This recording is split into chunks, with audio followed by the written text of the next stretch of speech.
Hello, and welcome to the Brooklyn Rail's 231st New Social Environment. I'm Emily Dean, and I have the pleasure and privilege of being your MC today for the 24th Radical Poetry Reading, curated by Aditi Machado.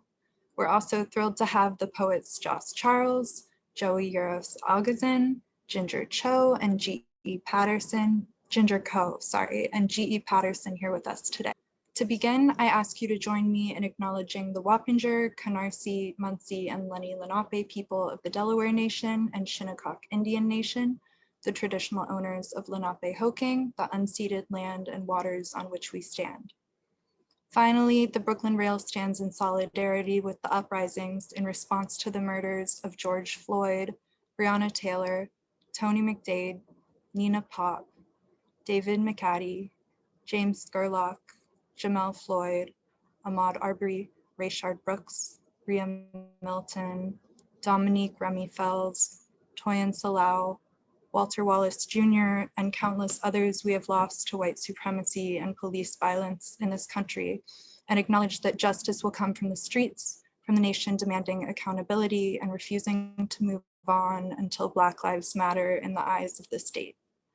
Before I introduce our curator, we'd like to begin with a brief moment of silence.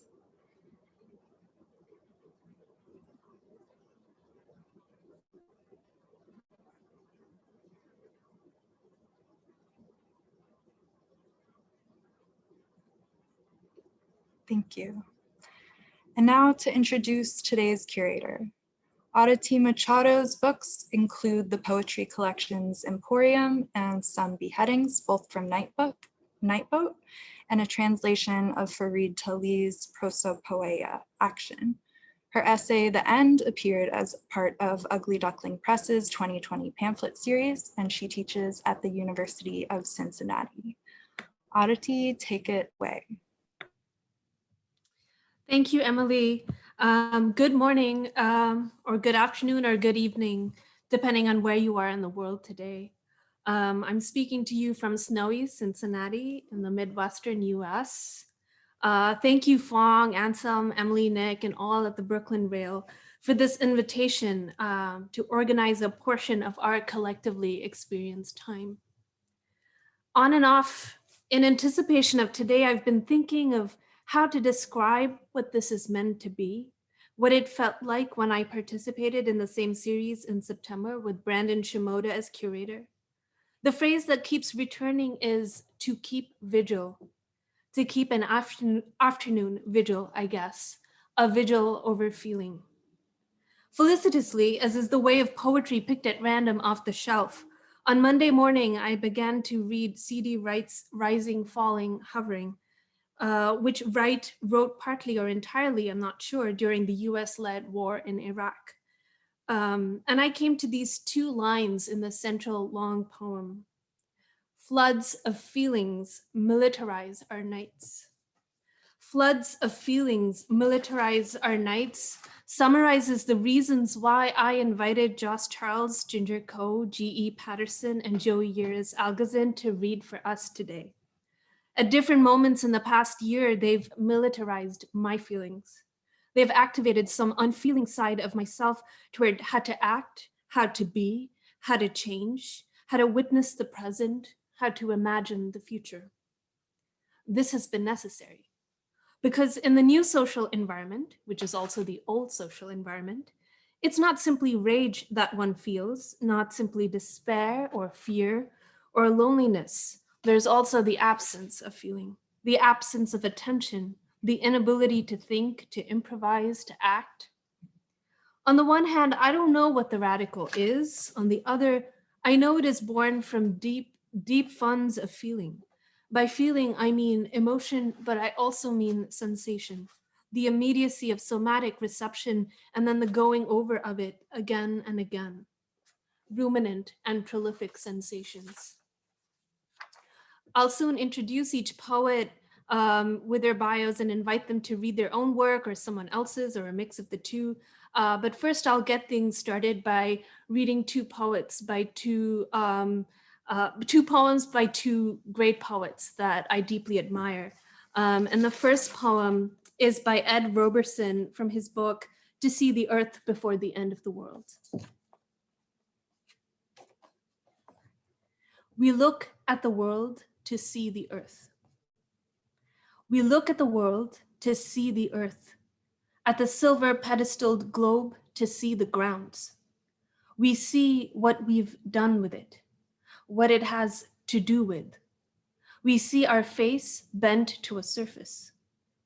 But what if the world is seen in looking at the earth any more than the world's measure of minute to a rock? Looking. But seeing gets a return, begets return, gets returned. The rivers come back, the salmon. We look upon the world to see ourselves in the brief moment that we are of the earth, a small fern in a crevice of the cliff face, to see ourselves in the brief moment that we are of the earth, to see the earth before the end of the world. The world is mortality. The earth goes beyond us, is the hours of cosmos, is our hour of cosmos.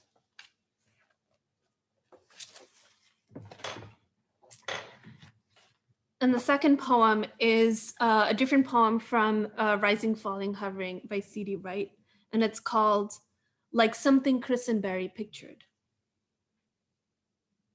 If this were not a marked beginning, but an end, or more severely, the end, and you were ready to make peace with your major failures and hidden contradictions, and you were about to start the countdown on your own long lived in body and sow a little flyover in remembrance, you would seem alert enough to attend this imminent loss, sensing your own twirl in the void accelerating toward its outermost ring while your sputtering mind starts its rewind of the crud and gem encrusted strata through which poetry has taken you, as if some kook might jump out of the holly at any moment and extinguish you with one stroke. Hit pause before contact is made between your phantom assailant and your individual quote unquote soul, and you are physically hied to a ramshackle building risen in full sun from uncut grass, the walls stripped of canned and dried goods, and a single stick insect sticking to a tatter of color on a post struggling to support a torn roof, like something Christenberry pictured. Fast forward to glimpse last year's tired of sitting self in a coarse concrete hall, anemic palate, and dais of drowsy party officials. A withered wand of a woman facing the audience, the foreigners holding her granddaughter's hand, reciting the manas by the hundreds of lines, and the expressionless girl picking up when her infallible hand is squeezed, thus transmitting to her infallible memory the epic of her people. Mesmerizing until it's unbearable when you hit forward again to edge your rental car off the shoulder so you can photograph with your cell phone an alligator snapper crossing the road so pokey the 16-wheeler that barrels over it blows the moss from its back and it freezes in position to recover from the sudden ventilation, then picks up tempo just enough to clear the truck, bearing down in the opposite direction. It tips over the edge of blacktop, under the unfinished garage of sky, toward a section of river where nothing much is moving, in a stand of cypress making a final stand against the final clearing of an exhausted land, and you half expect to be chosen, to be the one to glimpse the trailing feathers of the bird no one has been able to vouch for, which is why you chose the tertiary route through empty corduroy fields the instant you stopped at the crossroads, as they say, which was the very instant you stopped looking for meaning and began rifling among the folds of feeling instead, where things were to be made new again, where and when the benighted and unresponsive have begun to lose their grip even on and unto the benighted and unresponsive. It is like waking up to the old-fashioned smell of roses. It's like finding a few words collected on the eyes of visiting moths, like giving of your blood generously to live and die as if the same occasion, having never owned a catamaran, but having cooled off in bright Angel Creek, down slow-mo at the night spot, sped through the hot air past the second-story wedding dress stores of San Luis Potosi, having stayed up to watch the Sirius open, the last time it bloomed 12 years ago, when the boy was still a boy, when the elevator doors opened on a once elegant man playing Rhapsody in Blue on the mezzanine of a once elegant hotel, having cruised alongside the big woods at 12 miles per hour, straining to glimpse an apparition of a wing. Ah, the flesh flashes and passes, so simple and satisfying as drinking milk out of the carton, or going from maddeningly boring stretches in front of a monitor to eating clouds faintly lit within, burning pages of bad poetry, stepping out of the story, ineluctably over fellow travelers. Here just long enough to testify to a blinding intensity under that big, dry socket of God. The camera mounted to capture ordinary traffic violations fixes instead on your final face. A single frame of unadulterated urgency is what you see. Urgency, it is. Okay, so let's hear from Joss, Joey, Ginger, and GE, and I'll introduce Joss Charles first. She is the author of Field from Milkweed Editions, which is a Pulitzer finalist and winner of the 2017 National Poetry Series, selected by Fadi Judah, and also the author of Safe Space from Aseta Press. She is a PhD student at UC Irvine and currently resides in Long Beach, California. Hey, Joss. Hi, thank you so much, Aditi. And thank you to Brooklyn Rail. Thank you to Emily for emceeing, hosting. And thank you to all my fellow readers, GE, Joey, and Ginger. And of course, thank you to everyone who's here. There would be no reading, of course, without you. I'm going to read a couple of poems from a poet and then read some of my own work, but by way of both situating my own work and explaining why I thought of this poet. I guess I'll say very recently, maybe like 2016 or so, I was going through this sort of time where I moved back here to Long Beach, and I was working on, retail job, minimum wage job again, and I didn't have a car or anything, so I walked a lot, and I would just walk and look at things and take notes on my phone, and that's how poetry happened. And an important poet for me during that time that sort of influenced the work that I'm going to read was Bob Kaufman, who I guess there's a number of resonances with in terms of that. I'll read just two short poems by Bob.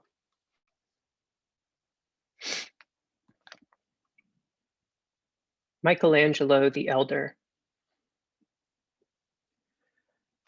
I live alone, like pith in a tree. My teeth rattle like musical instruments. In one ear, a spider spins its web of eyes. In the other, a cricket chirps all night. This is the end, which art that proves my glory has brought me. I would die for poetry.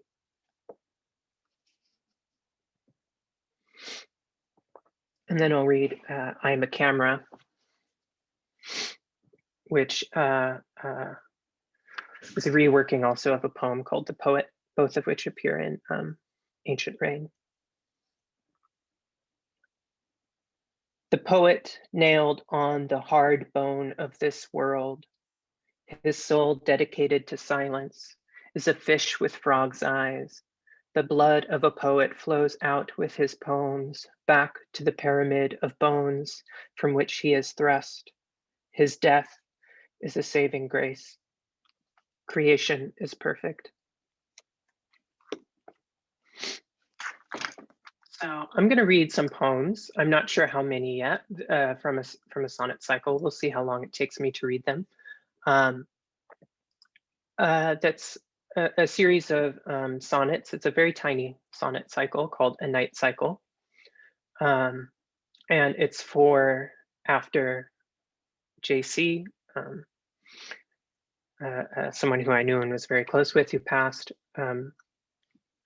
I guess, yeah, that year of my life, 2016, there was a lot of people who passed, and I was alone in a city again and these things. And it felt like a time that was behind. And then I guess recently, particularly with the global pandemic, you know, there's more death recurring, more people, especially trans and queer people who are in lockdown with people maybe who are antagonistic to their existence, who are passing.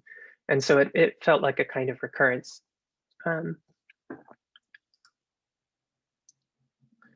Yeah, and I guess that the sonnet cycle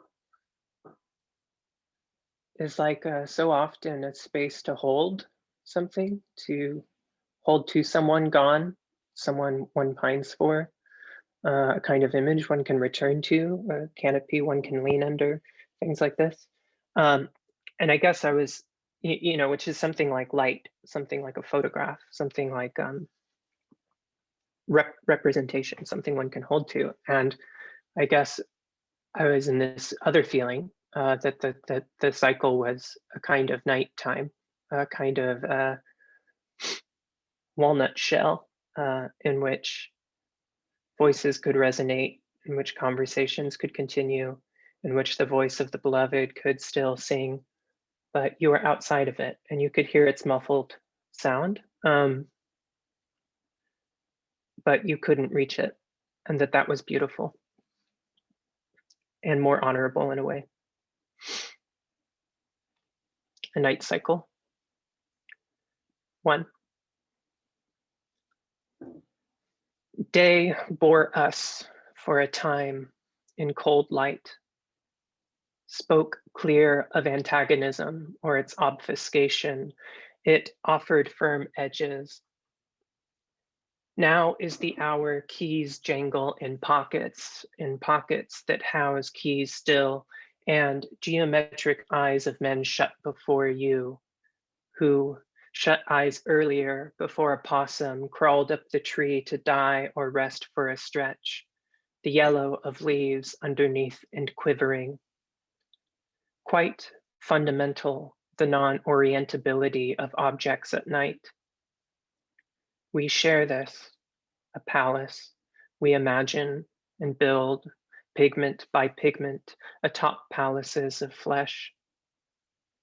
Each door opens to this palace and locks before each brief, unmutterable flash.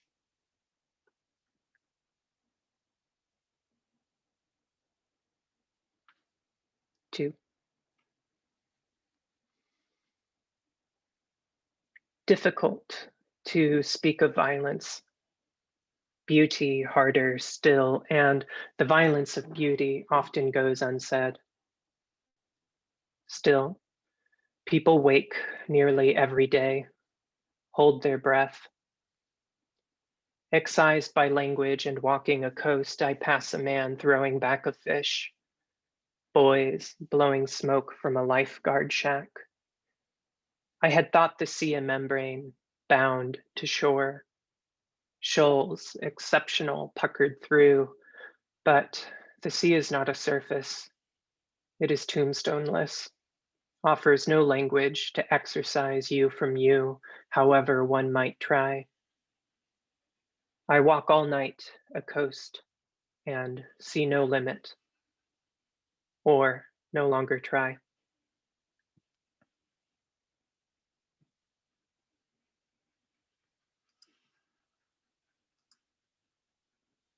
Five, I'm gonna jump forward some. Why should there be burning beneath the sun? Why should we have walked among arnica, the rich hill roads behind where we grew? Should there have been homes where such figures stood alit in the Americana windows of night? Why should we have likened it to a curtain beneath which silhouetted greater bodies move? People have been staying home lately, those with places to stay. They've taken down or put up such displays. I saw a neighbor maintain a Judith statuette the same day the lizards came back. The sun has been really very bright since. The waves, loud in the hollows of sea caves.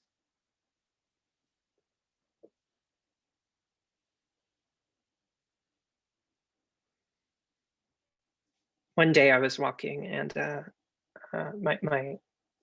this person who passed, I got a notification from Instagram that they had joined Instagram and that I might know them. And this was after they had passed, so I guess someone bought it to create a spam account. And then I wrote this.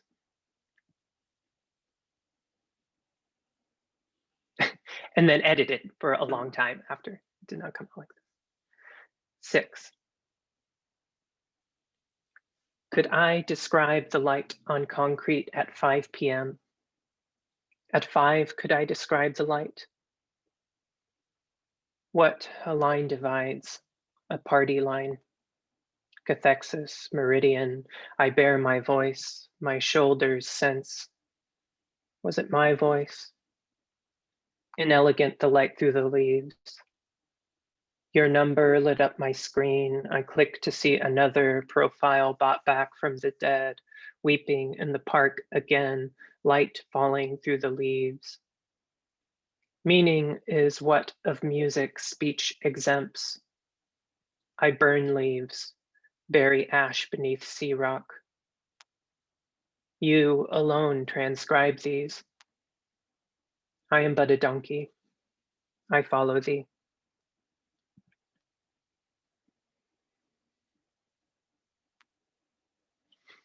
Eight. I wasn't sure if I was going to read this one, but then I saw the eucalyptus behind Aditi and thought, oh, I should read this. Enmasked at the gate, jar of eucalyptus, jar of sunflower. It is never too early to start planning, the groundskeeper says, handing his card. I had kept for years my eyes fixed on floors, trembling, look up, you'd said. And when I did, branches, window frames, whole air conditioning units in them. A red sun.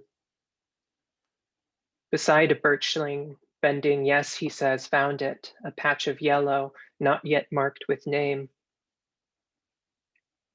The sun fell low, so the hour had something to name.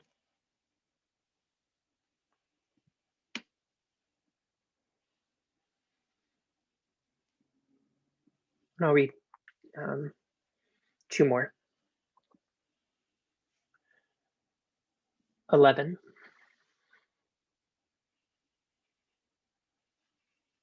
There is a place.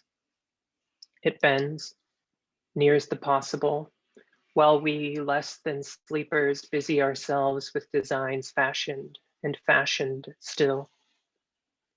You have seen it. The endless billboards, canvas stretched across the face. Lovers who speak termless there, where lover is not a military term, where door touches frame and no one longs for a sovereignty they cannot obtain, where nothing is left undone, not even the ash poets will praise. There is another place, and there is ours, and tonight these might be the same.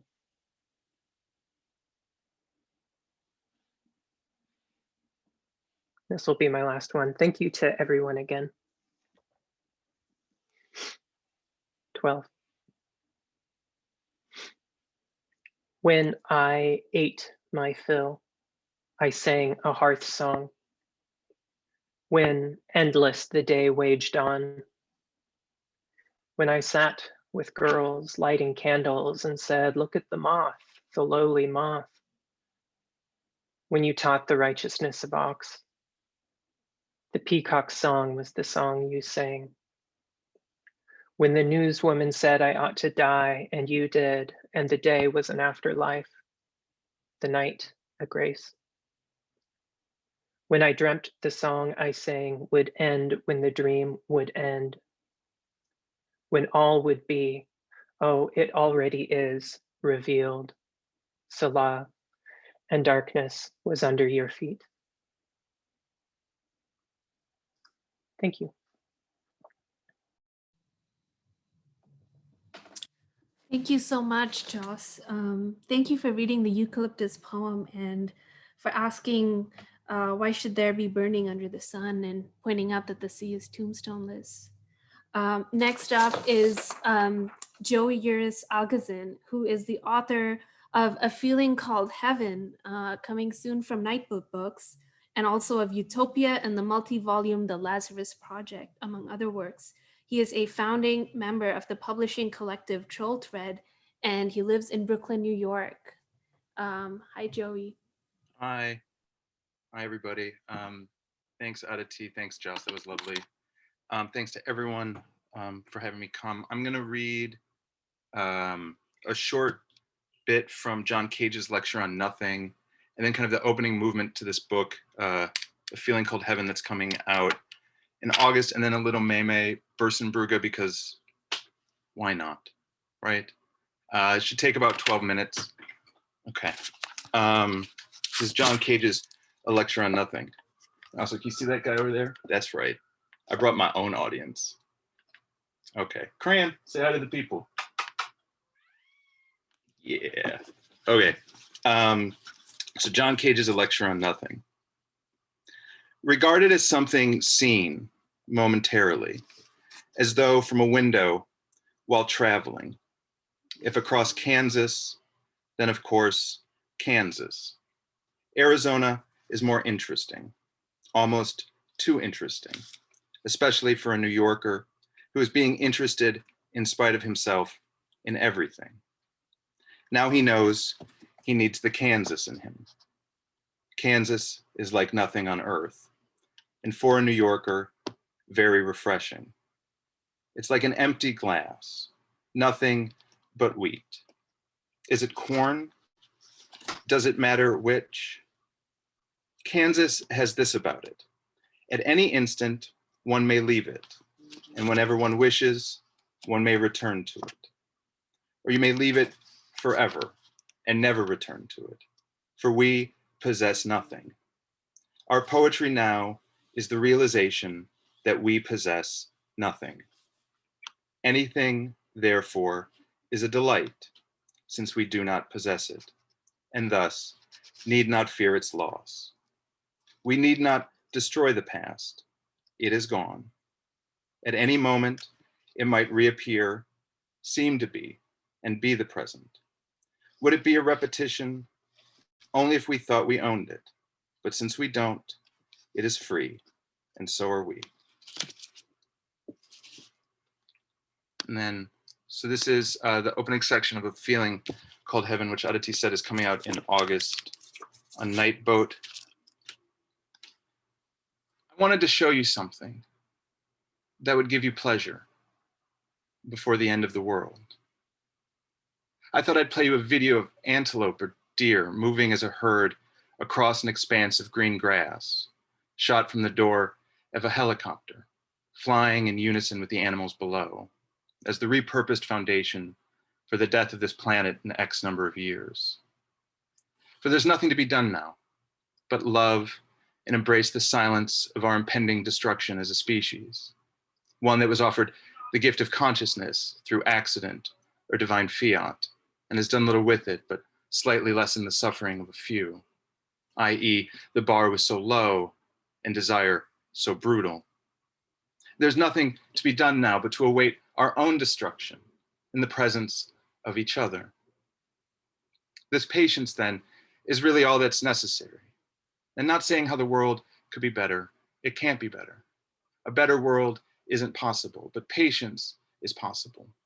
meditation on a few moments of intense deprivation, on all that's left, this impoverishment we've been given, this ecstatic reduction, or a feeling called heaven that speaks to itself of nothing but a final annihilation that arrives quietly, though it remains perhaps forever in the distance.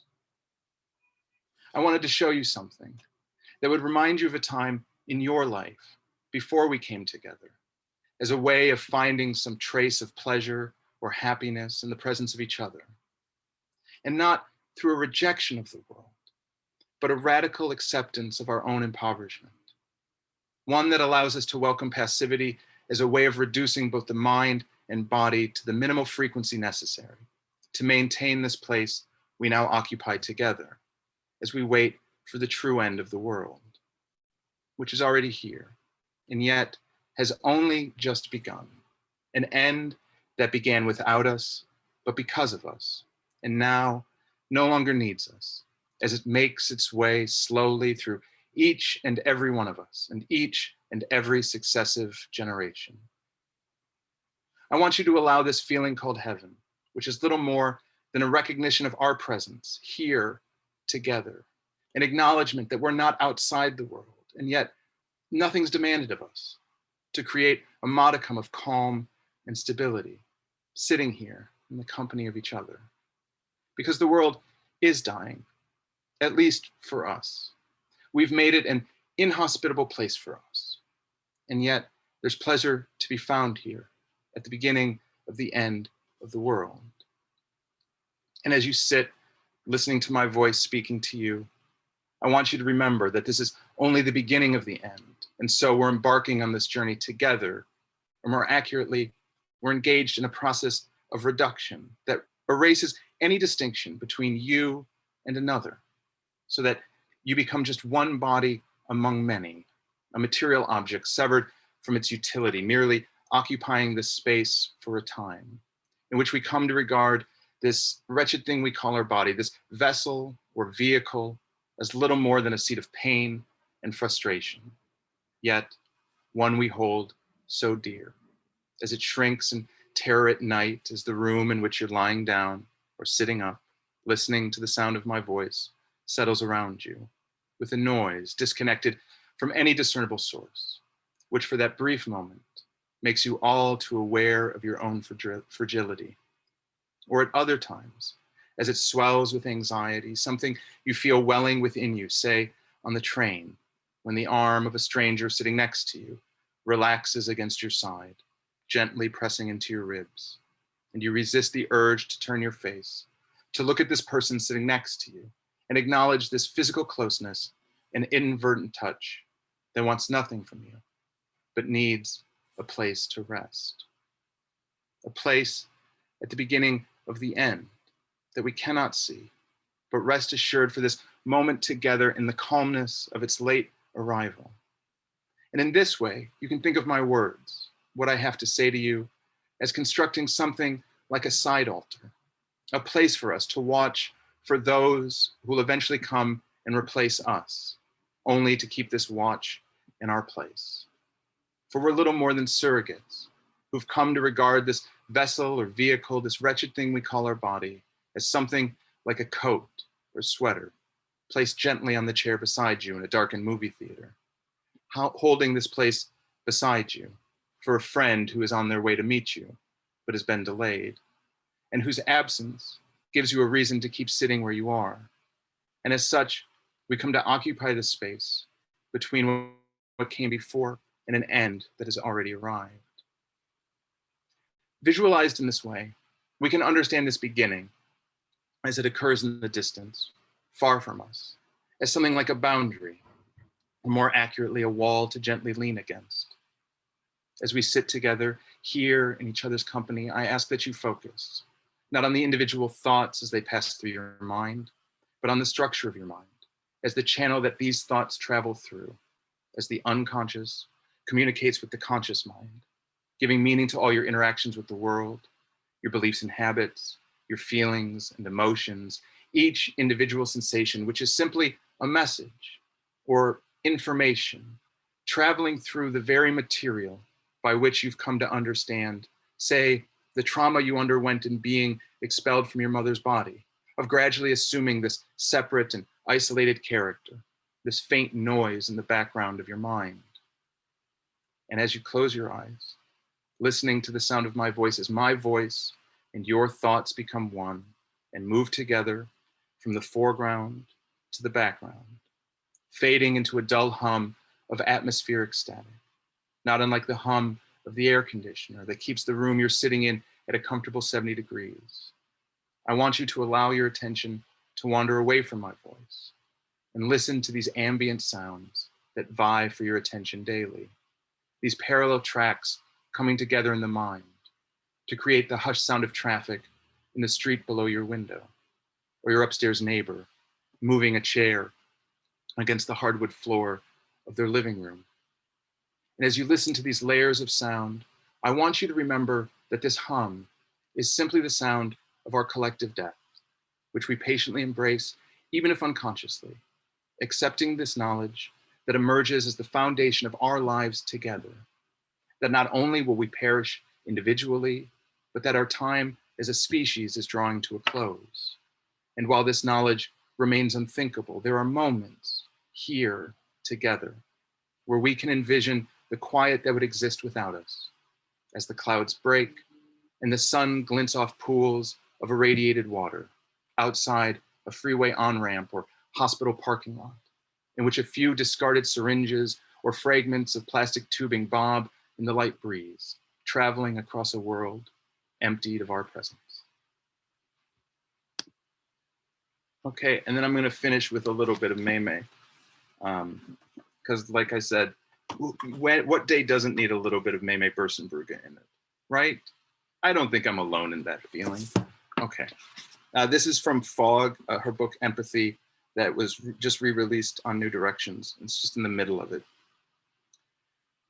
As far as the transparency or relative compression of her boundaries is concerned, and your backward focus to it, a white glass of water is hard to conceive of because we cannot depict how the same thing would be white and clear and how this would look.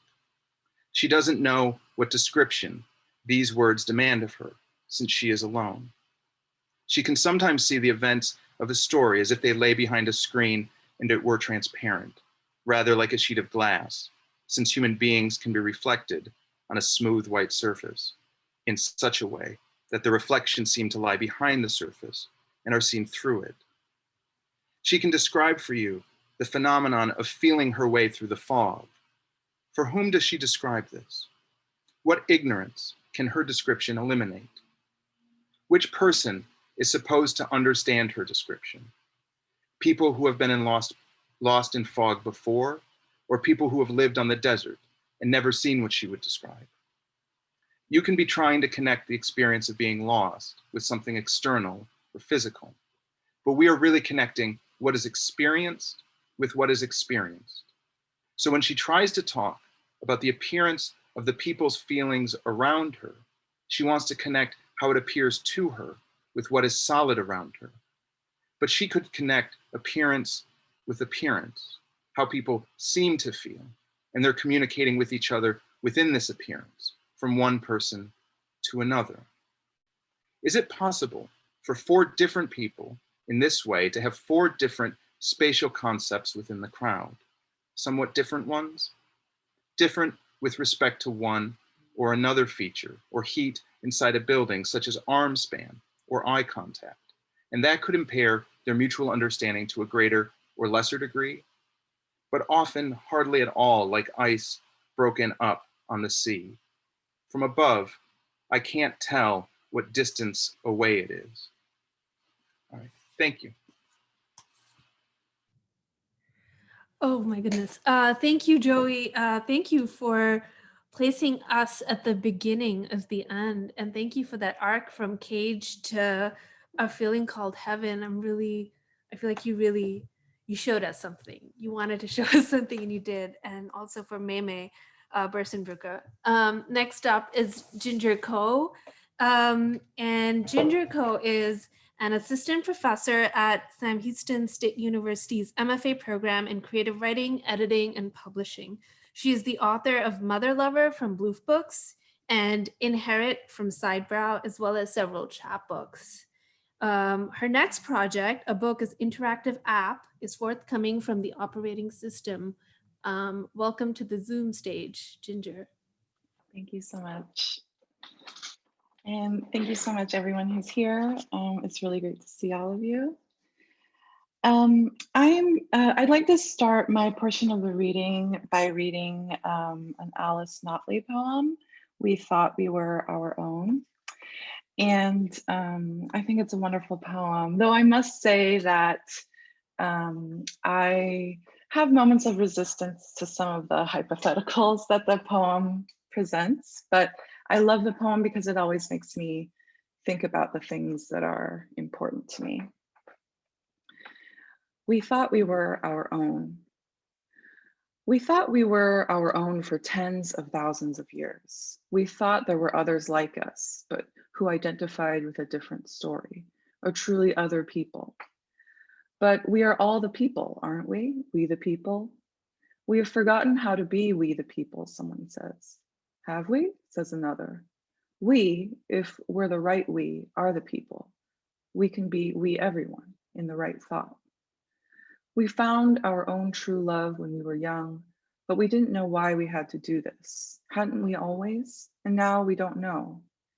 Everything we have done, we can come to despise, dividing us into the we of men and the we of women, for example, and all the other we, the people's we, the largest we, are composed of.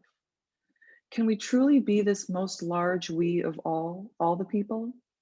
We are domestic and malicious. We are kind and empty. We are purely stupid, sadistic, mortal. But if that, as we replace us with ever more of us, we will never die. I might like to die someday, someone says. I'm not sure that I don't mind if we die. For I'm not sure what living is in that way that we always seem to be sure. We who ever manipulate what we think, we kids. We loved our mother and our father, for they watched us play without interruption across the long afternoon and into evening. Then we lost each other to our new families, our most desired we thought. Why do we want now to find each other again, the we of our beginning? Who do we trust the most as we cleave and uncleave and cleave again into successive groups, small and large, in a time we define as us, our history? Our time is only us.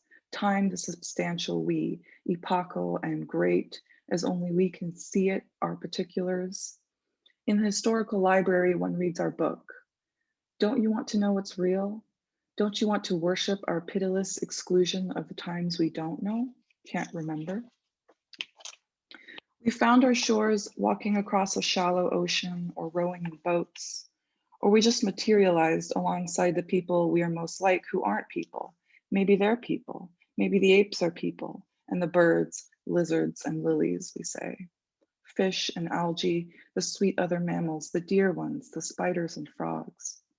We the people who appeared before we were born, for some of us were always there. We found us from before, but there was a long raucous before, and some of us are sad we can't remember it. We have stories to complete, as in our long integrity, though they aren't true. We aren't true, defining ourselves as mammals with digits and brains attesting to our superiority over other parts of our we. But there is no superiority without our we, without all of us. Without us, we are nothing. Without delicate, exhalant flora, we are nothing. Without mists and stars and planets and the creatures who live in our bodies, we are all of us congealed into our definitions of we.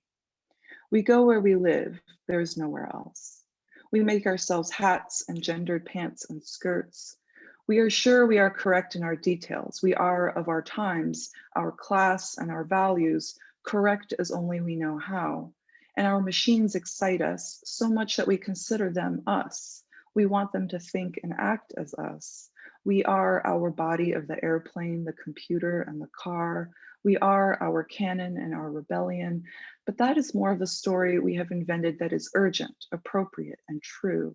We are our songs and films. We are what some of us say that more of us choose. How could we love each other without knowing how, from our resemblant forms, our echoing sounds?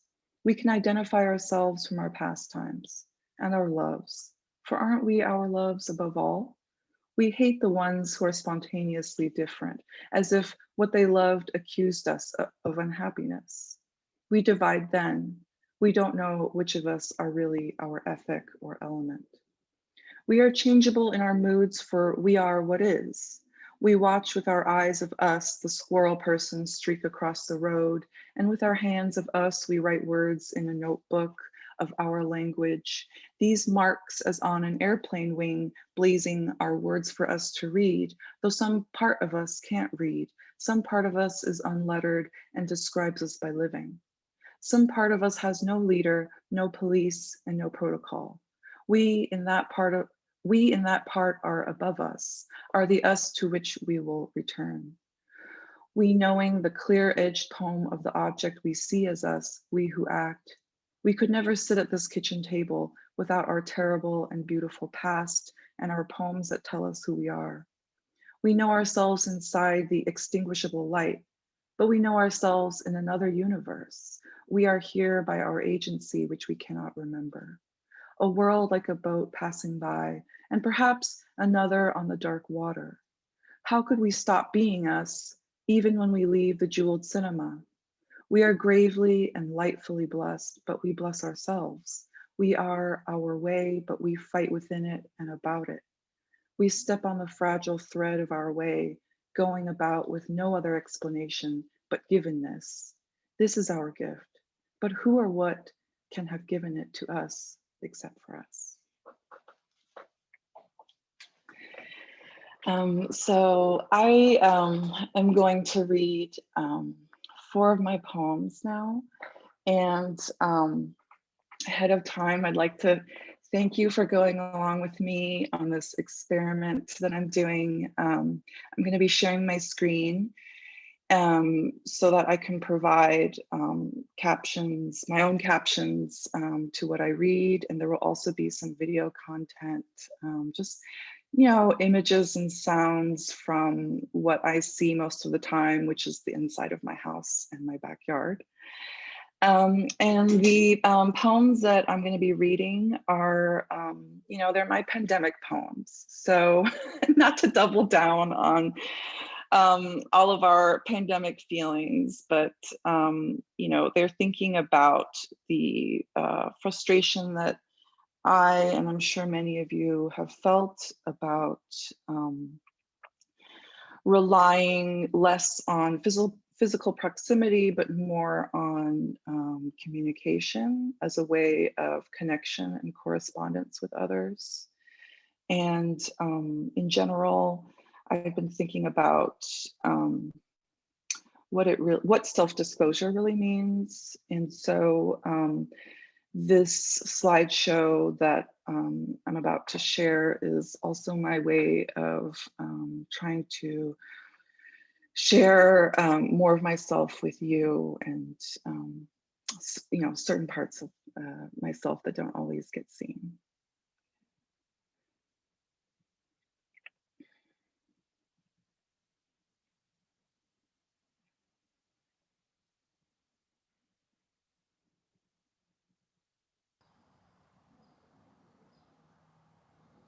Digital fauna. For a girl to scam the world, to slip out the lies from her body, she must open up and risk the penetration of fakes and know herself as a name she didn't choose. Oops. Online lover, do you tell God the truth? I don't think we do. I think we have a God-facing self that cannot be entire, even as it loves and receives. He is only real in that part of us. Compartments of related truths are not a unity of truth. My lover doesn't save each part of his heart.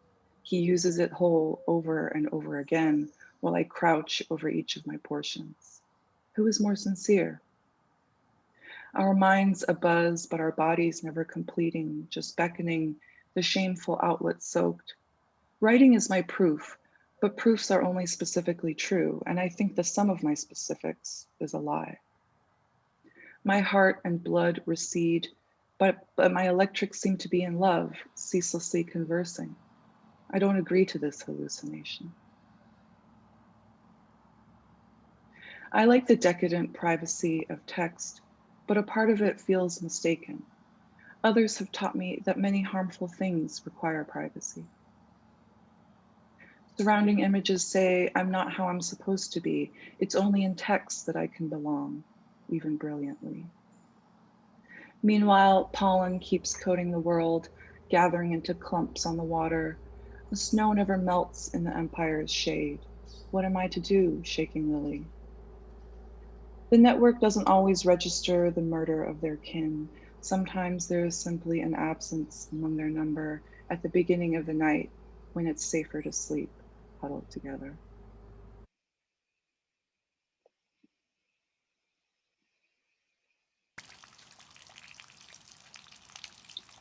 Cut glass goblet. My eyes lose focus on the grid. Are you button, switch, or hinge? Are you a motor or a gear? I ask as one who is a set of rings. Why do I long to look at something that glitters from inconstancy? The sea takes away, it is always taking, sweeping along what it steals as it recedes. I am always unavailable to myself. I was born to my mother, but also chosen for my strength. I know that my will can complete forgetting myself for remembering her. She has always been the lady. I have always been the house. The weight of unfamiliar arms and chests crumpling the angles of my jaw and shoulders. The familiar strangeness that makes fear redundant, that makes discomfort home. There are always shocking sinews, pearlescent and stiff. I can grow more pure than marrow-filled skeletons. I am shards mistaken for stones. Wild fruit makes itself for seeds, doesn't plump itself with juice for any large animal. Oops. And in this inland, it was my turn to swallow a dozen little knives and then wait for the pain. At night, the survivors huddle hot and viscous where the air guns embed their pellets. And in the morning, the night survivors take flight from bowered sick rooms, still leaking, but with ichor. What does the sea mean to me? That I can sink in something never the same? Why, the world will ask, why couldn't this child just quietly outgrow her ongoing abuse? I become myself by drawing myself up for your perusal. To know someone is to be in the middle of their riddle. Don't bring my letters anywhere near me, and I won't carry yours near you.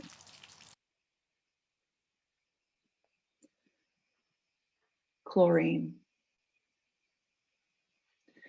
The past can't be revised, but can you bear to look back and reinterpret? And then I hasten towards the future eternity of being not me. To us, the giants are a punched hole of light. To them, we are a punched hole of light. In love, we're in permanent compartments. I am traveling through your heart while you travel through mine. I have invited you to your journey. I have invited myself to mine. The spaces inside sea foam, always bound by film that snaps, merges, or splits, but never overlaps. No, it always stays itself. This is why the smallest indivisible parts of me are shaped like little commas, curves that speak to the wrenching involved in differentiation. And, magnolia, tulle, hibiscus, brocade. The outpouring crowds into you, and when enough has filled you, the consuming and consumed are switched. These words are my delay. Go ahead and build an image of me. They are all false, all possible, the one you love most of all. Light shines into my skin, did you know that? You were touched by the sun when our bonds were entangled. Now this hung open cleft of needing you. In the belly that dips below see a fire encased in iron. I am angry that I was born to speak these scripted sounds. What can I do to deserve different ideas? The spark hops like an irrepressible flea from grid to grid, confiscating solitude. The kept predators we've decided to grow in cages, they're too dangerous for us to release when we can no longer afford to feed them. Put another way, they starve in cages because they would kill us. You tip the uncapped mouth of a bottle in my direction, wielding it like a pointer finger.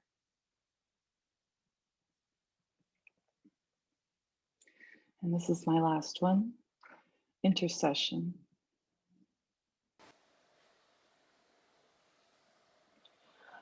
When the heat of the day is being cooked up by the night preceding, I ask what writing has to do with suffering. He asks what writing has to do with creating or understanding. We are both selfish.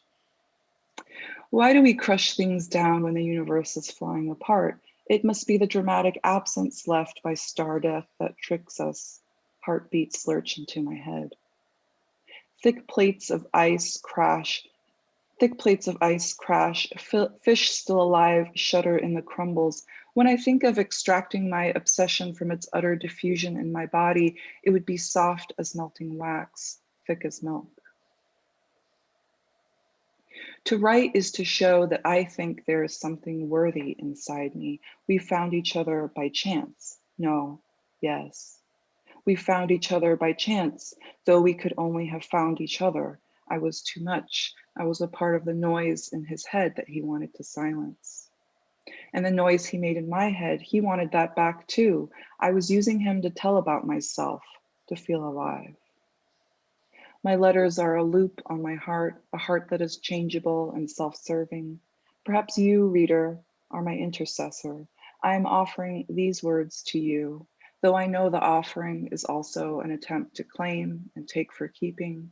You can resent this, but I can flex the part of me that was trained by subjection, this routine of convincing you of my beauty ahead of your seeing me in the world.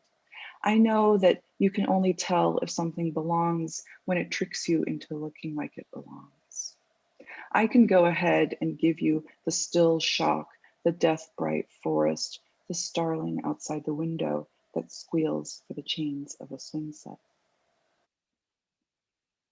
Thank you.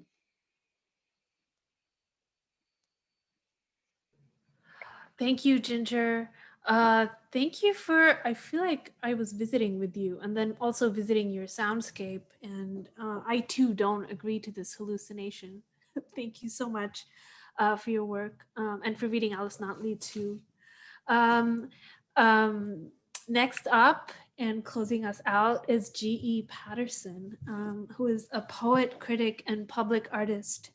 He is the author of 2 poetry collections, To and From Asymptote Press and Tug from Grey Wolf, which won the Minnesota Book Award. Patterson has received fellowships from Cave Canem, the Gerasi Foundation, the MacDowell Colony, and New York City's Fund for Poetry, among other awards and honors. Hi, GE. Hi. All right. Okay, my thanks to Emily Dean and the Brooklyn Rail for hosting the Radical Poetry Readings. And thank you, Aditi, for the invitation to read with you today and with Ginger and Joey and Joss and all of the people that you all have brought into the space today. And thank you everyone who I can't see or hear. It's great to have you there.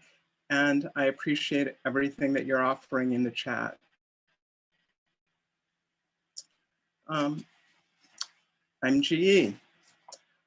For a long while, my poems have had quotes or bits of text above the title of the poem, and often between the title and the first line.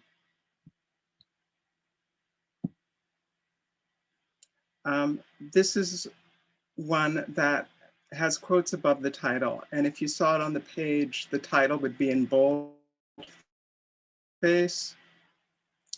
And Joey, it has It opens with some words from Mamie Brisenberg. There's a space, Mamie Brisenberg. You find a space, Mamie Brisenberg. The object is the space, Peter Gizzi. Go on, D.A. Powell. Fantasy, c'est dur. The sound, Anne Lauterbach. The bigness scented the trees as expected. The earth felt masculine during the burning. The beginning of evening could be pretty. This pretty evening we did not expect. When we remembered, we'd remind ourselves. A sequence of small things was going on, quite far away in a neighboring county. We were just tall enough to see the effects. Quite far away in the neighboring county, in some sequence, small things were going on. When we remembered to remind ourselves, we had no need to speculate on causes. The bigness was masculine and expected. Some trees we could see were pulling us closer.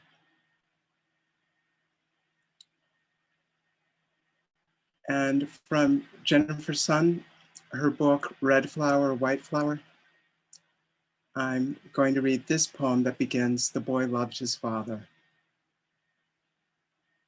The boy loved his father so much that he called him mother. What did he call his mother? I can't tell you that. I don't know. Did he call her father? I can't tell you. I don't know. I can only tell you what I know, that the boy called his father mother, that it was his father he loved, and that the father allowed it. He never once told the boy to do otherwise. He always answered to the name.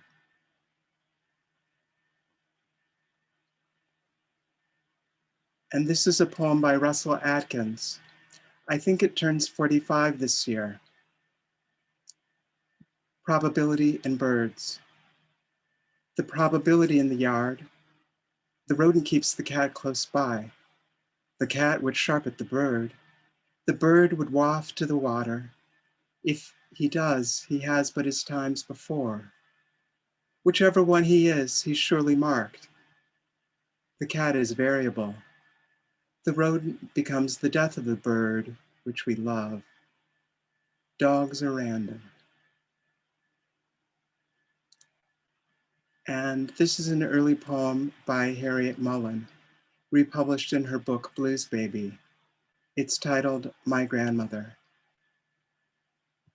My grandmother.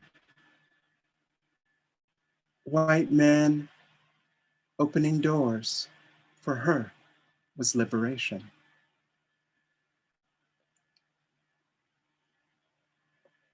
And this next poem of mine is titled A Linguistic Atlas of Various Worlds.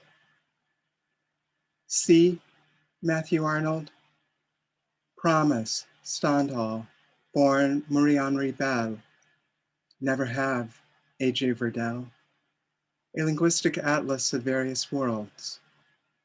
We lived for some years through magical thinking, when what we imagined would come to pass.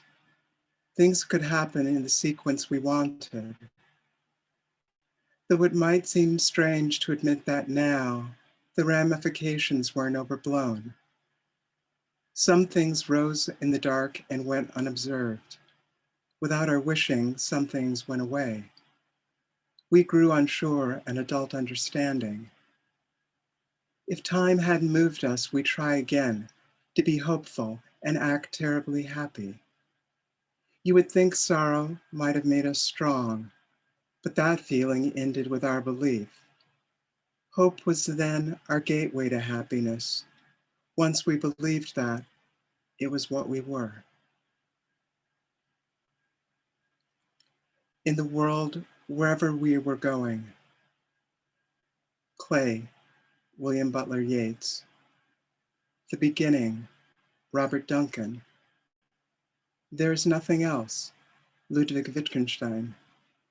In the world, wherever we were going. Inside, Claudia Keelan.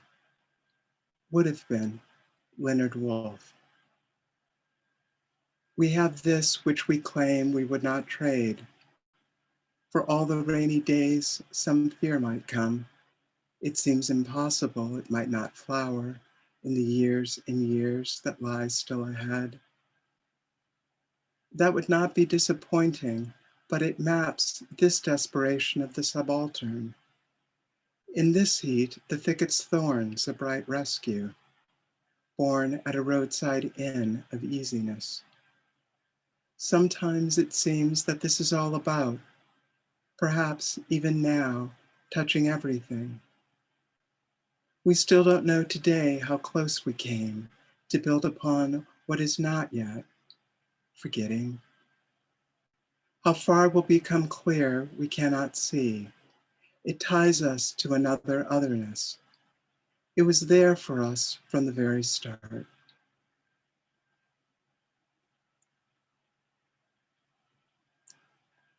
Only that changes Emily Bronte. There in her garden, as the dogs that morning chased into tiredness and dirt, we sat along, two of the boundaries marked long ago. A girl who would be famous, living there as one of us, lived there, though she was not there, with us. She might have been. At another time, a friend, sitting among other friends, perhaps. It was the summer. She did something to show us. Time moved in the subjunctive, as you would have if you were here, an alternative present and future and past. It might be we were not the sense shifting with the stance. It was like that though for us, wasn't it? You fell over some image of yourself, one more beloved in a frame, clustered in a bedroom with many others, as you that evening gathered would be made from what was felt as much as known.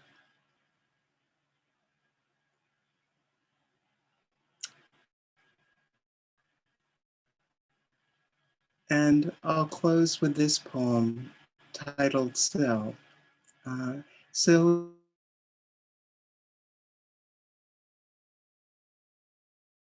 Ford Maddox Ford. Sill. Last night, Anonymous Lady, translated by Hiroaki Sato. When we close our eyes, it is there you see. The field is the field, and the trees are trees. Green and more green shade and layer the scene. What else is there but that we would not leave? The field was the field once, the trees were trees. The sun, when it fell always in green. Green and more green layered throughout the scene. We marveled then and never thought to grieve. When the light fell, it fell amid the green. The green grew dark and darker, so it seemed. We marveled then and did not think to grieve. The dark that was the dark of our dreams. Rain wet and heart brightening was the dark of our dreams. The trees we could see were less trees than things. Rain wet and heart brightening. Still, it seems, there's nothing else but that we would not leave. Though the trees we can see are not trees but things. We see and remember that we have seen. Thank you.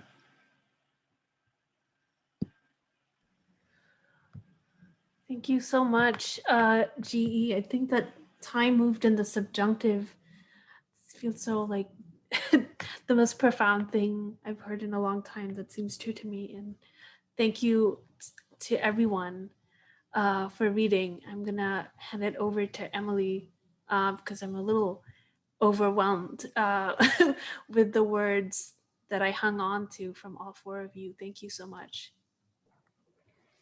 Thank you so much, Aditi, and thank you, GE, thank you, Ginger, thank you, Joss, thank you, Joey.